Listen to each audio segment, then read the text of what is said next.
एक बार नारद जी ने भगवान श्री नारायण जी से कहे, हे प्रभु, स्वर्ग और नरक कैसे प्राप्त होते हैं? तो श्री नारायण जी ने नारद जी को एक कथा सुनाई।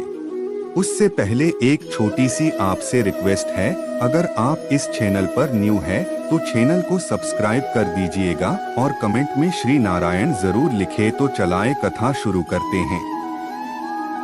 एक बार की बात है, एक महात्मा ने जीवन भर हरि भजन कीर्तन किया था। उनके आश्रम के सामने एक तालाब था। जब उनका अंत समय आया तो उन्होंने देखा कि एक बगुला मछली पकड़ रहा था।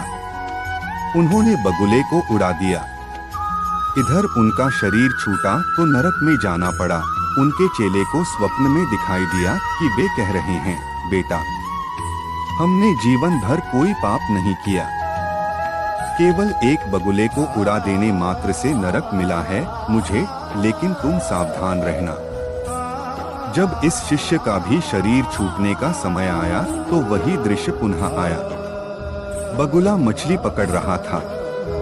गुरु का निर्देश मानकर उसने बगुले को नहीं उड़ाया। मरने पर वह भी नरक पहुंचा। तब एक गुरु भाई को आकाशवाणी द्वारा पता चला कि गुरुजी ने तो बगुला उड़ाया था इसलिए नरक गए, हमने नहीं उड़ाया इसलिए नरक प्राप्त हुआ है, पर तुम बच के रहना।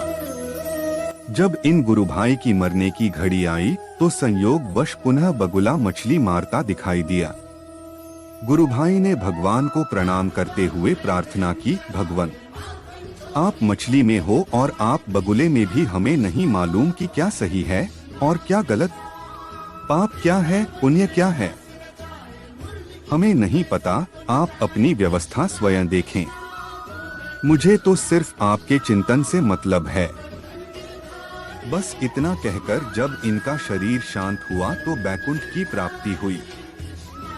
श्री नारद ने भगवान से पूछा, भगवान, अंततः वे नरक क्यों गए?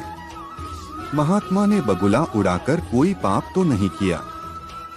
फिर श्री नारायण भगवान ने कहा, नारद, उस दिन बगुले का आहार मछली था, पर गुरुवर ने उसे उड़ा दिया। भूख से छटपटाकर बगुले का अंत हुआ, आठ पाप लगा, इसलिए उनको नरक जाना पड़ा। नारद ने फिर पूछा, दूसरे ने तो नहीं उड़ाया, वह क्यों नरक गया?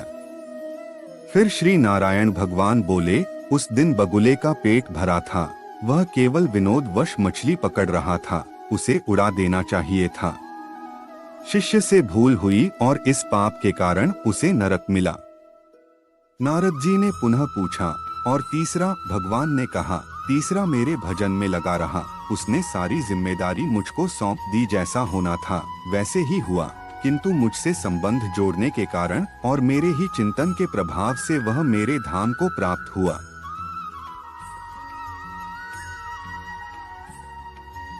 इस कथा से हमें यह सीख मिलती है कि पाप पुण्य की चिंता में समय न गवाकर जो निरंतर हरि चिंतन में लगा रहता है वह मेरे परम धाम को प्राप्त होता है। जितना समय हमारा मन भगवान के नाम, रूप, लीला, गुण और धाम में रहता है, केवल उतना समय ही हम पाप से मुक्त रहते हैं। इसलिए सदैव हरि नाम लेते रहें, हरि चर्चा करते रहें, हरि कथा सुनते रहें।